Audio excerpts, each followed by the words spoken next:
wabarakatuh. Sarapan Bu. Kenapa belum sarapan? Iya, mamaku udah masak. Kalau gitu masih semangat gak? Padahal masih pagi loh, ayo dong semangat guys. Masih. Selamat pagi anak-anak. Pagi Bu. Gimana kabarnya? Baik. Kok gak semangat sih padahal masih pagi loh? Belum. Kalau saya bilang selamat pagi anak-anak, bilangnya pagi luar biasa gitu ya. Oke Bu. Baik, selamat pagi anak-anak. Pagi luar biasa. Oke baik, jangan lele-lele ya. Ntar kita sarapan, ntar ibu traktir. Oke. Tapi bayar sendiri. Efektif.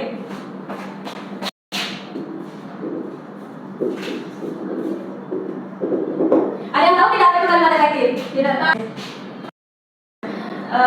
Ada yang ingat nggak pelajaran kita minggu kemarin? Ada yang masih ingat? Tentang kalimat Bu. Masih ingat nggak artian kalimat itu? Kumpulan kata. Terus Kata-kata yang memiliki makna Bu Guru. bagus.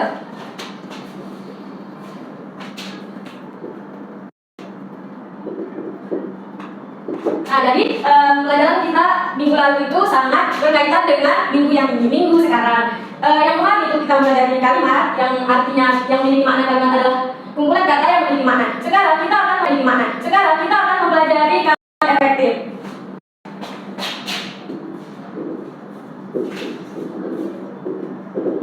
Jadi kalimat ada yang tahu apa itu kalimat efektif? Tidak tahu Bu. Jadi kalimat efektif itu Jadi kalimat efektif adalah kalimat yang mudah dipahami dengan jelas baik itu secara lisan maupun tulisan. Nah, bentar dulu ya.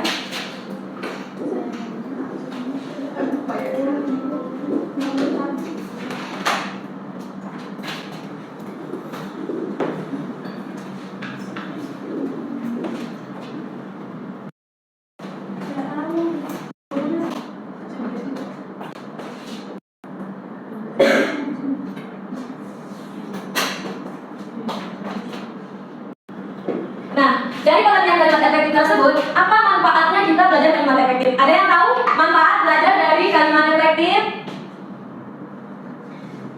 Agar tidak berbelit-belit dalam berbicara. Agar tidak berbelit-belit terus supaya tidak dipahami ya. Siapa yang tahu? Ada yang tahu manfaat dari belajar kalimat efektif? Supaya mudah dipahami. Satu-satu ya, bentar. Silakan siapa yang mau? Saya Bu. Oke, dimulai dari Arin. Apa manfaatnya? Agar tidak berbelit-belit dalam berbicara. Bagus. Akan tidak berbelit-belit. Terus siapa lagi? Saya. Apa? Agar mudah dipahami. Bagus. Terus apa lagi? Di dalam kalimat efektif itu juga ada yang namanya dengan kalimat tidak efektif. Misalnya ibu bilang, nah itu aja ya manfaatnya. Jadi kalimat efektif itu manfaatnya supaya orang itu mengerti apa yang kita bicarakan dan tidak berbelit-belit supaya kita juga menghemat kata. Nah misalnya contohnya rajin-rajin belajar agar supaya bisa menang. Nah kalimat tersebut efektif atau tidak efektif? Tidak. Kenapa tidak efektif? Karena tidak banyak mengulang kata. Bagus. Terus jadi bagaimana perbaikan dari kalimat yang tidak efektif tersebut supaya menjadi efektif? Dari rajin-rajin belajar agar supaya bisa menang. Gimana perbaikan dari kalimat yang tidak efektif? Rajin-rajin berlatih agar supaya menang tersebut biar jadi efektif. Siapa yang bisa? Saya Bu Guru.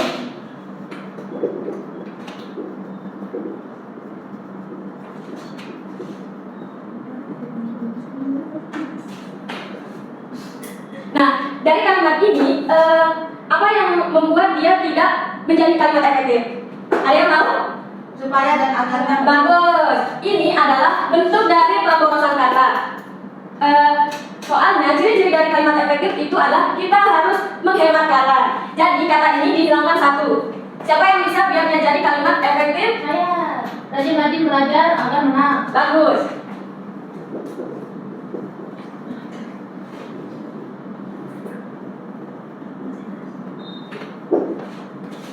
Selanjutnya untuk materi selanjutnya. Nah, ciri-ciri yang pertama yaitu predikat. Contohnya Arin berwisata. Ini bisa dipahami nggak? Arin di sini tuh Arin sebagai subjeknya, terus berwisata sebagai predikat. Sudah dipahami nggak maksud dari Arin berwisata ini? Paham Bu Guru. Paham kan? Tapi kurang lengkap kan? Dia berwisata kemana? Sama siapa gitu kan? Jadi ada namanya kalimat keterangan. Nah, kalau kalimat yang punya keterangan itu ada keterangan tempat atau waktunya. Contohnya Arin berwisata ke pantai. Arin sebagai subjeknya, terus berwisata sebagai predikatnya, terus ke pantai menjadi keterangannya. Tapi di sini Guru yang makan di kelas. jangan makan dulu ya anak-anak, ntar ya ini masih 5 menit. Di sini ciri-ciri kalimat efektif itu minimal mempunyai unsur subjek dan predikat. Nah, di sini sudah bisa dipahami Arin itu sedang berwisata, namun kurang lengkap keterangannya. Kita tidak tahu Arin itu pergi berwisata kemana, sama siapa, belum keterangannya. Jadi ini sudah bisa dipahami. Kemudian ciri-ciri yang kedua ya. Nah, hemat kata ini contohnya karena dia sakit, dia tidak pergi ke sekolah. Nah, di sini merupakan kalimat pemborosan kata. Jadi perbaikan dari kalimat tersebut siapa yang bisa? Di sini kan ini kan merupakan kalimat yang tidak efektif. Iya Bu Guru. Ini merupakan contoh dari kalimat tidak efektif. Nah, di dalam contoh ini mana yang merupakan pemborosan dari kata? Iya. Mbak, Ini kata apa? yang mana jadi di dalam kalimat ini mana yang merupakan bentuk dari pemborosan kata? Iya Bu Guru. Bagus. Jadi siapa yang bisa membuat kalimat ini menjadi kalimat efektif? Baik, kita silakan. Karena sakit dia tidak pergi. Pulang dulu. Karena sakit dia tidak pergi ke sekolah. Ke sekolah. Bagus. Ciri ketiga yaitu ya Allah. Jadi kalimat kata dia ini merupakan bentuk pemborosan kata. Sedangkan ciri-ciri dari kalimat efektif adalah hemat kata. Kemudian yang ketiga yaitu nah, oke, ciri-ciri dari kalimat efektif itu sudah kesini ya. Sekarang ibu mau bertanya. Misalkan ibu bilang bola bermain Budi dan Andi di sekolah. Apakah itu kalimat efektif atau tidak? Tidak. Kenapa tidak efektif? Karena pemborosan kata. Bagus. Dari kalimat tersebut, bagaimana perbaikan kalimat tersebut biar jadi efektif? Dari yang bola bermain Budi dan Andi di lapangan, bagaimana kita membuat dia menjadi kalimat efektif? Bagaimana perbaikannya? Siapa yang bisa? Budi dan Andi bermain bola di lapangan. Bagus, satu tangan untuk kalian.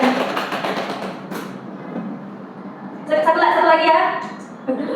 Kamu. Jadi, oke, kita. Baik.